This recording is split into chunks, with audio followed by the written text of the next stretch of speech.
반갑습니다. 하고 여러분 한 주간 동안 평안하셨습니까? 네. 개강이 4월 6일로 우리 대면 수업이 예정이 되어 있었지만 다시 한번 불가피하게 연기가 되면서 4월 중순이 지나야지 아마 뵙지 않을까, 거의 4월 말까지는 좀 기다려야 되지 않을까라는 생각이 들면서 여러 가지 불편함이 있으실 줄로 압니다. 우리가 이 고난도 잘 견디고 극복을 해서 우리가 하나님께 또 영광이 되는 저와 여러분이 되었으면 좋겠습니다. 예, 벌써 그 인터넷 강의, 요즘은 그 인강이란 말을 별로 안 좋아한대요. 예, 요새는 싸강이라고 한다. 싸강. 예, 사이버 강의. 예, 대학생들이 싸강이라고 한대요. 예, 그래서 싸강. 예, 말이 좀 어감이 안 좋은데 벌써 4번째 시간을 어느덧 맞이하게 되었습니다. 지난주까지 보니까요, 강의를 잘 듣는 분들이 이제 대다수 계시고, 간혹 가다가, 그 요즘에 이제 어떤 것이 있냐면, 저도 그 민방위 훈련이 있어요. 남자분들 이제 군대 갔다 와서 예비군 훈련 끝나고 민방위, 저도 이제 끝이 났어요. 다 끝이 났는데, 한 40살 때까지 받았었는데, 민방위 훈련 받을 때, 가면 이제 한 4시간 혹은 뭐 8시간 하면은 이렇게 가서 쭉 자다 옵니다. 예, 뭐 잘 안 들어요. 안 듣고. 그러다 보니까 이제 국가에서 그거를 싸강으로 바꿨어요. 민방위 훈련을. 그래서 사이버로 하는데, 저도 사이버 민방위 훈련, 뭐 4시간인가, 뭐 몇 시간인가 하는데, 잘 들을까요? 안 들을까요? 예. 그죠? 켜놓고, 안 듣습니다. 안 들어요. 근데 이제 그 민방위 교육 같은 경우에는 끝까지 다 들어야지 문제를 풀어요. 문제를 풀 수가 있고, 문제를 풀어야지 이제 그 시간을 이수한 것으로 인정이 됩니다. 그러다 보니까 그 수업을 그냥 컴퓨터에다 창을 띄워서 그냥 소리만 들리게 해놓고 안 들어요. 안 듣고 저 할 일 하다가 딴 거 하다가, 문제는 이제 쉬우니까, 문제는 아주 그 뭐 도덕책, 도덕 문제 같이 나오니까 그냥 문제 풀고 그냥 이수한 걸로 하는 거죠. 예. 지금 우리가 이제 싸강을 사실 한 주, 2주 할 때는 신선하기도 하고, 그죠? 은근히 잘 듣고 그런 분들 계셨겠지만, 제가 들은 정보에 의하면, 제가 수집한 첩보에 의하면, 수업을 그냥 제끼는 분들이 많다. 잘 안 듣는 분들이.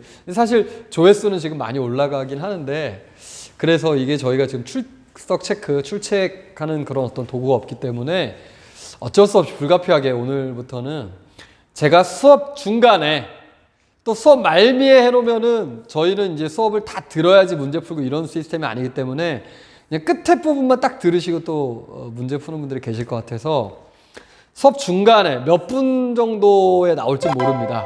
예. 그 제가 내드리는 퀴즈가 있어요. 예. 그 퀴즈를 강의를 다 들으시고, 아무래도 앞부분에 나오진 않을 것 같아요. 예. 그래야지 뒤에까지 들으시니까.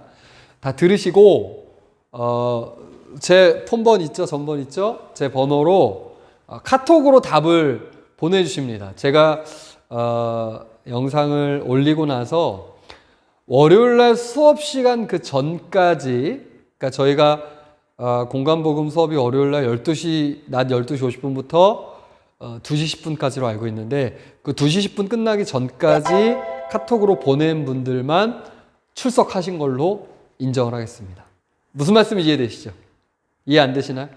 그러니까 제가 내드린 그 문제를, 아주 간단한 문제 내드릴 겁니다. 이제 수업을 들었나만 확인하려고.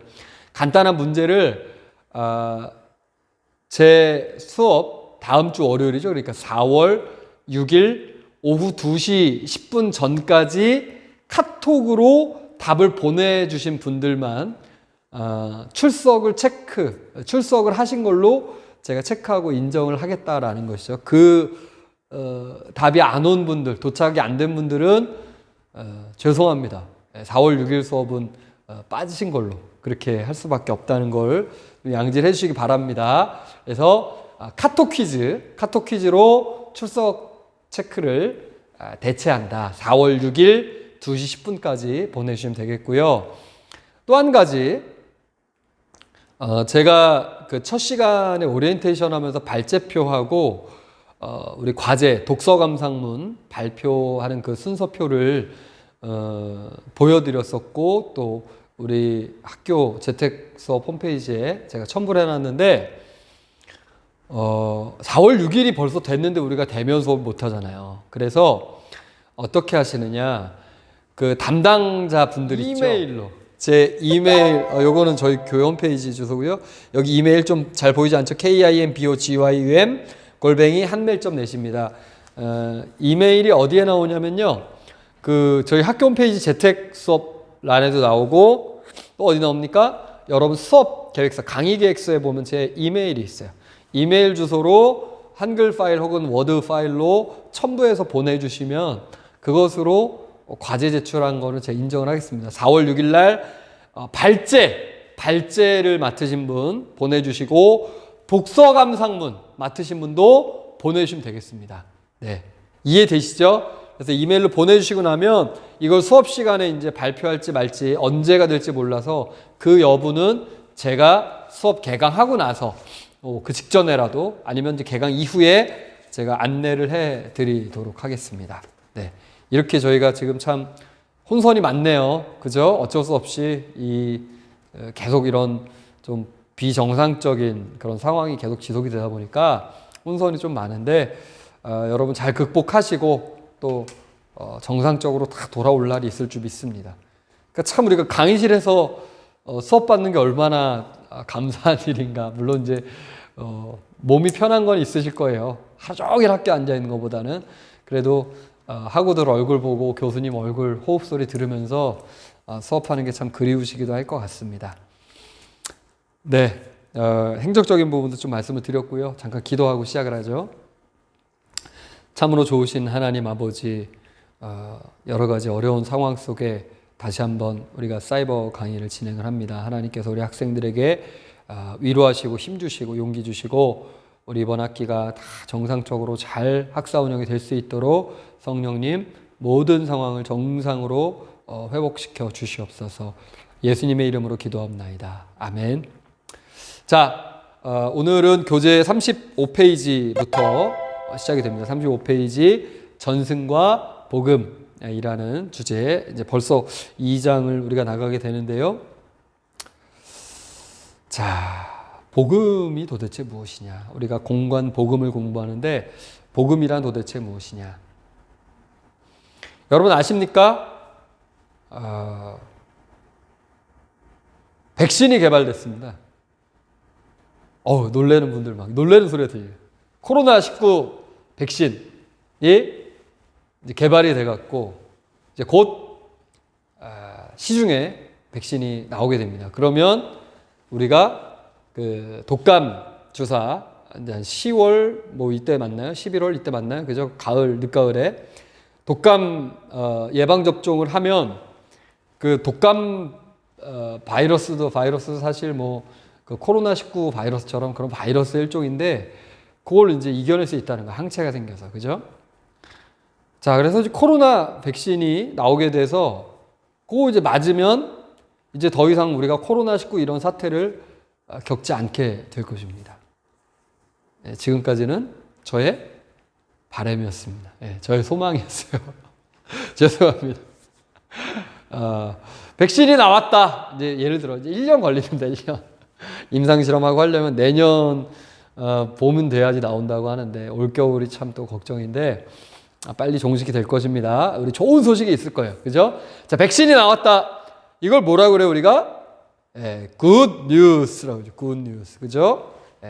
바로 우리가 얘기하는 이 good news를 우리 교재 38페이지에 보시게 되면 뭐라고 써 놓았습니까? 바로 유앙겔리온이다. 그래서 교재를 보시게 되면요. 네, 뭐라고 나옵니까? 복음이란 뭐다? 헬라어로 유앙겔리온. 그래서 좋은이라고 하는 유하고 그다음에 앙겔리온, 즉 소식, 메시지, 독트린 하는 그 앙겔리아가 합성된 단어, 좋은 소식. 그러니까 복음이란 말 자체가 뭐예요? 굿뉴스라는 거예요. 굿뉴스. 예. 백신이 개발됐다. 굿뉴스야 아니에요? 굿뉴스죠. 좋은 소식이죠. 그죠? 예. 그래서 사실 이 말은 우리 기독교적인 의미로 사용되기 전에 유앙겔리온은 기쁜 소식을 전달하는 자에게 주는 대가 내지는 보상이라는 의미로 이미 고대 그리스에서 전쟁에 승리한 그 승전보를 전달해주는 사람에게 주는 상급, 이게 바로 뭐냐? 유앙겔리온이야. 좋은 소식. 그 소식 자체도 유앙겔리온이고 그것에 따르는 대가도 유앙겔리온이고. 이해가 되십니까? 네. 고등학생, 중학생들 뭐 요즘은 사실 학교를 가고 싶어서 근질근질 할 텐데, 그죠? 기쁜 소식이 있어요. 유앙겔리온 뭡니까? 야, 오늘 이제 정상적인 상황이라면 오늘 단축 수업한대. 유앙겔리온 하는 거예요. 만약에 여러분들이 개강을 했습니다. 이제 대면 수업을 해요. 강의실에서. 야, 오늘 김보겸 교수님 공간복음 수업 휴강이래, 휴강. 유앙겔리온. 근데 그 시간이 또 하필이면 제일 마지막 시간이에요.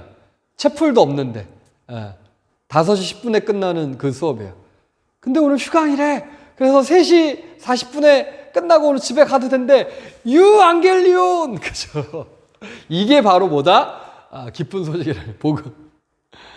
제가 그래서 저희 교회 그 청년부하고 이 공간복음 공부를 이제 청년부 소그룹으로 바이블 스터디 하면서 나눌 때 너희들에게 유앙겔리온이 뭐냐? 기쁜 소식이 뭐냐? 하면 여러분들 그 소그룹이 있으면 나눠보시면 좋아요. 예.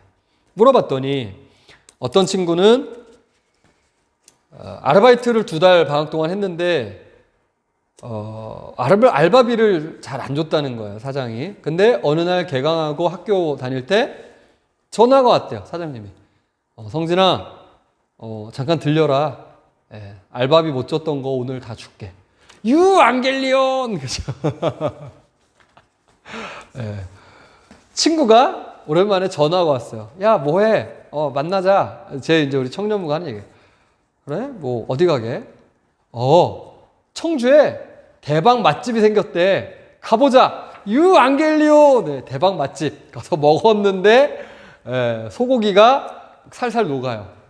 유앙겔리온. 물론 이제 소고기는 뭐 항상 살살 녹죠. 맛집이 따로 없죠, 그죠? 하지만 맛집 가서 유앙겔리온 하는 거예요, 그죠? 우리에게 제일 그 유앙겔리온이 뭘까요? 지금 상황에 코로나19가 종식되었습니다. 이제 정상으로 돌아가십시오. 유앙겔리온. 어제 뭐 그저께 월요일 날 아마 뉴스 보시면서 어려운 상황이지만 그 가운데서도 나름대로 굿 뉴스다, 유앙겔리온이다 하는 분들이 계셨을 거예요. 우리 정부가 차상위 계층 70%, 중위소득 150% 되는 차상위 70%에게 현금은 아니지만 이제 그 지역사랑 화폐라든지 전자화폐로 100만 원 정도씩을 가정당 4인 기준, 4인 가족 기준 지급을 하겠다. 아마 저도 그렇습니다만 여기 해당되시는 분들이 많으실 거예요. 예. 그래서 이럴 때는 거기 해당되는 게 좋은 거 같다 생각. 그럼 참 예를 들어서 몇만 원 차이로 못 받게 되면 얼마나 좀 서운할까, 또 마음이 이렇게 어려운 때, 그죠? 사실 뭐 다 어렵잖아요. 다 어려운데 그런 것도 사실 가뭄의 어쨌든 단비 같은, 물론 이제 그 현금성은 아니지만 그래도 현금은 아니지만 현금성으로, 그래서 그런 것들로 이제 지역에 있는 그 소상공인들 가게에 가서 우리가 뭐 뭘 사 먹든 뭘 물건을 사든 하면 어쨌든 우리 그 생활비가 세이브가 되잖아요. 그런 것 가지고 또 이제 우리가 돈을 쓸 수 있는 폭이 넓어지게 되니까 이런 것들도 또한 이제 앙겔리온이 되는 거죠. 앙겔리온, 유앙겔리온, 그죠? 그래서 이런 것들이 있고, 우리에게 무엇보다도 제일 중요한 유앙겔리온은 뭐다? 바로 메시아가 오셨다. 그리고 그 메시아가 다시 오신다. 그리고 이제 메시아가 곧 오신다. 아멘. 그래서 마태복음 24장에 보시게 되면 그 날과 그 시에 대해서는 아무도 알지 못하고 아버지만 아신다고 했습니다만 가까이 와 계시다. 곧 다가온다. 그래서 우리 여기 주석에 보시게 되면 앙겔리아는 전하다, 알리다라는 뜻의 동사 앙겔로. 우리가 이제 그 많은 동사가 헬라어 동사가 이제 오로 끝나잖아요, 그죠? 뭐 기노스코 또 뭐가 있어요? 또 리오, 그죠? 그래서 앙겔로에서 비롯이 되었다. 그래서 여기에서 또한 유래된 단어가 천사를 뜻하는. 그러니까 좋은 소식을 전해주는 게 뭐예요? 바로 앙겔로스죠, 앙겔로스. 예. 앙겔로스 뭐예요? 앙헬레스, 앙겔로스 이런 도시 이름도 있는데 천사를 말하죠, 천사, 앙겔로스, 그죠? 자, 그래서 로마 제국에서는 뭐예요? 전쟁에 승리했다. 우리 그 마라톤 평원을 달려서 마라톤 전도에서 이 스파르타의 그 이름이 뭐죠? 그 사람이 달려서 42.195km를 달려서 유앙겔리온 하는 거예요. 좋은 소식을 전하는 것이죠. 그죠? 전쟁의 승리. 또 아우구스투스 새로운 황제의 등극이다. 또 황제가 다스리는 국가 도시를 방문을 했다. 이렇게 되면 이 황제가 태어난 날 혹은 황제가 어떤 그 지역을 방문을 하게 되면 거기에 따라오는 대가가 주어진다. 보상이 주어진다는 것이죠. 그 보상이 뭐다? 바로 유앙겔리온. 예를 들면 세금을 감면해 준다. 지금도 참 좀 필요한 것 같은데 세금 감면이라든지 아니면 이제 현찰성으로 현금성으로 고기를 뭐 준다든지. 아침부터 제가 지금 아침에 이걸 찍고 있거든요. 아침부터 고기 얘기가 자꾸 나오니까 배가 고프네요. 그죠? 고기를 준다든지 뭐 빵을 준다든지 아니면 우리도 그 어떤 기념일 되면 예를 들면 광복절 오게 되면 뭐 특별한 날 예를 들면 광복절, 성탄절 하면 뭐 새해도 하나요? 뭐 합니까? 특사하죠, 특사. 특별 사면. 그래서 누구를 사면해 준다? 이 정치범이라든지 감옥에 갇힌 사람들을 특별히 이 황제의 어떤 기념일에 사면을 해준다든지 이런 것들이 다 뭐다? 바로 유앙겔리온이다라는 거죠. 자, 그래서 이 유앙겔리온이 갖고 있는 우리 성경적인 의미는 뭐냐? 성경적 의미는 예수님의 탄생을 예고한 천사의 고지. 이 천사 자체가 앙겔로스인데 이 천사가 와서 소테르, 구주, 또 큐리오스, 이 주 하는 황제의 호칭을 누가복음 2장 11절에 보면 예수님의 탄생에 붙이죠. 그죠? 그러니까 주님이 왕이 되신 구주가 오셨다는 거예요. 주님이 오셨다. 네. 또 사도 바울은 뭘 말합니까? 복음 또는 좋은 소식 하면서 그리스도의 구원의 메시지. 이것이 유앙겔리온이다. 그리고 또 마가는 이 단어가 함축적인 의미로서 뭐다? 하나님의 아들 예수 그리스도의 복음의 시작이다 하면서 마가복음 1장 1절을 시작하는 것을 우리가 보게 됩니다. 자, 이것이 기록된 것이 바로 우리가 가지고 있는 복음서다라고 말씀을 드릴 수가 있겠어요. 자, 그래서 우리가 여러분 갖고 계신 교재 35페이지에 보시게 되면 이러한 부분에 대해서 자, 뭐라고 언급이 되어 있느냐? 예수님의 사역과 교훈을 기록한 책이 바로 복음서다라고 35페이지에 기록이 되어 있죠. 자, 예수님의 사역과 교훈은 뭘까요? 예수님의 사역과 교훈. 예수님의 사역과 교훈이 바로 누가복음 4장 17절에서부터 19절까지의 말씀에 언급이 되어 있죠. 뭡니까? 선지자 이사야의 글을 펴서 회당에서 읽으시죠. 이사야서에 나온 글. 자, 주의 성령이 내게 임하셨으니까 예수님의 사역은 전적으로 뭘 의지한? 성령을 의지한 것이다. 세례 받으실 때 성령이 비둘기같이 임하시게 되죠. 예수님께. 자, 성령에 대한 논의는 좀 나중에 우리가 다시 하도록 하고, 성령이 임하셔서 가난한 자에게 복음을 전하신다. 예수님 사역의 핵심 그 주체가 누구냐, 대상이 누구냐, 바로 가난한 자를 향하여서. 예. 그리고 내게 기름을 부으시고 나를 보내사 포로된 자를 자유케 한다. 그러니까 갇혀 있는 자들, 포로된 자, 마귀의 권세. 그래서 귀신을 쫓아내 주시죠.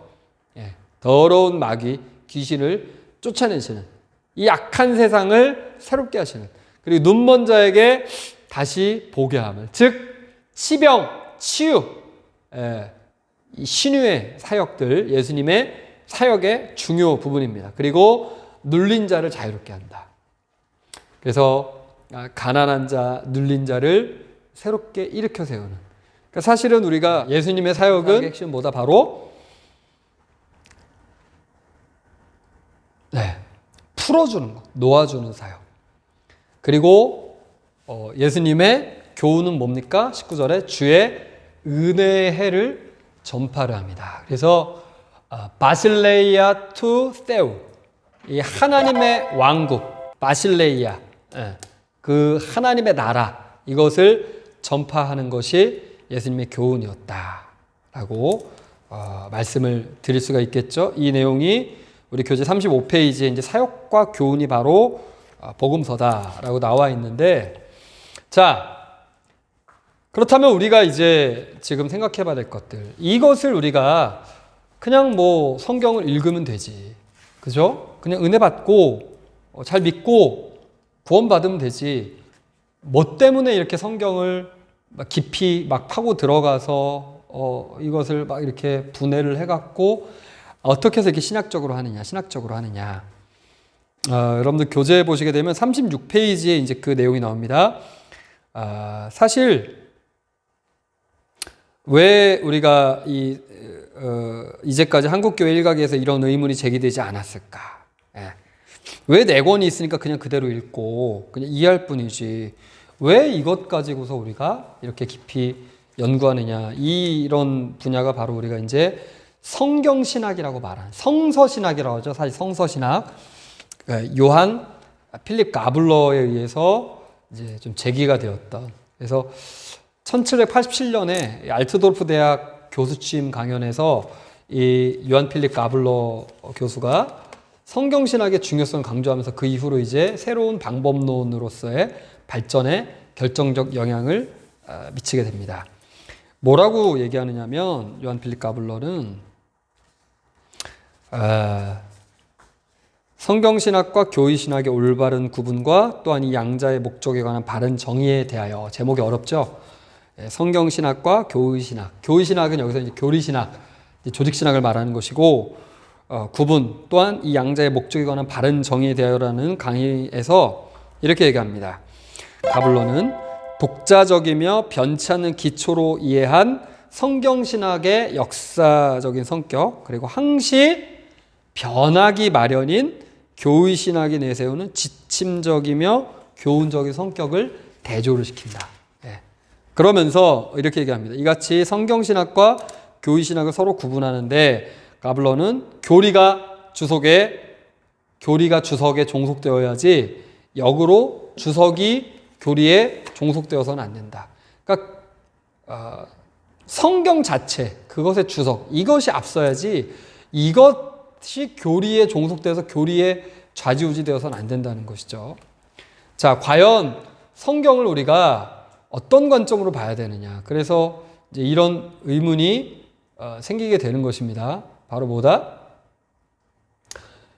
갈라디아서 1장 12절에 보면 바울의 고백이 뭡니까? 이는 내가 사람에게서 받은 것도 아니요 배운 것도 아니요 오직 예수 그리스도의 계시로 말미암은 것이다.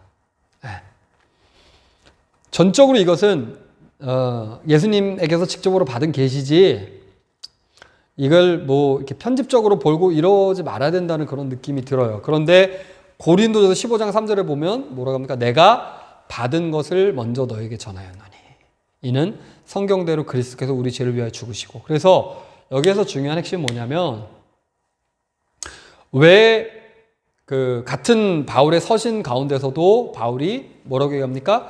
이것은 내가 받아서 너에게 전해준 것이다. 또 누가는 뭐라 그래요? 누가복음 1장에 보면 처음부터 목격자와 말씀에 일꾼된 자들이 전하여 준 그대로 내력을 저술하려고 붓을 든 사람이 많은지라 라고 얘기해요. 그러면서 전승되었다는 것, 이 전승으로서의 가치를 얘기하지만, 그러나 반드시 우리가 잊지 말아야 할 것, 성경은 하나님의 계시와 감동으로 되어진 것이라는 것. 네. 그래서 성서신학을 접근하는 이제 두 길이 있습니다. 첫 번째 바로 조직적, 한번 따라 하실까요? 시스테마틱 어프로치.